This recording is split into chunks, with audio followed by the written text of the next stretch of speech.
नंदुरबार जिल्हा निर्मितीनंतर जिल्ह्याचा विस्तार हा झपाट्याने वाढतोय। त्यातच लोकसंख्येत देखील मोठी वाढ झालेली आहे आणि वाढत्या लोकसंख्येबरोबरच वाहनांच्या संख्येत देखील प्रचंड वाढ झाल्यामुळे वाहतूक कोंडीची समस्या जी आहे ती जिल्हावासियांना सामोरं जावं लागत होतं। यामुळे नंदुरबार शहरातील चारही मुख्य चौकांमध्ये जो होतो अपघातांची संख्या वाढत होती आणि त्यातच वाहतूक कोंडीला देखील नागरिकांना सामोरं जावं लागत होतं। या सगळ्यांवर उपाय म्हणून आता नंदुरबार शहरात जे ते सिग्नल यंत्रणा जी ती कार्यान्वित करण्यात आली आहे। नगरपालिकेच्या वतीनं 50 लाख रुपयांचा निधी जो आहे तो यासाठी मंजूर करण्यात आलेला होता। मी सध्या नंदुरबारच्या नवापूर चौफुलीवर आहे आणि या चौफुलीवर आता सध्या जे येते नगरपालिकेच्या वतीनं सिग्नल यंत्रणा जी ती कार्यान्वित करण्याचं काम लावण्याचं काम हे सुरू आहे।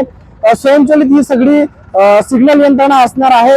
तर नगरपालिकेने पहिल्या टप्प्यात जे ते 4 सिग्नलचं काम जे या ठिकाणी सुरू केलं। येणाऱ्या काळात अनेक चौकांमध्ये देखील सध्या 4 चौकांमध्ये सिग्नल लावण्याचे काम सुरू आहे। मात्र लवकरच पूर्ण शहरात सिग्नल यंत्रणा ही कार्यान्वित होईल। त्यामुळे जिल्ह्यातील आणि शहरातील नागरिकांना जे ते वाहतूक कोंडीच्या समस्येपासून मुक्तता होणार असल्याचं पाहायला मिळत आहे। नंदुरबारून सागर निकवाडे, साम टीव्ही न्यूज। आता isakal.com आहे देशातील नंबर 1 ची मराठी न्यूज वेबसाईट। प्रत्येक अपडेटसाठी isakal.com ला नक्की भेट द्या।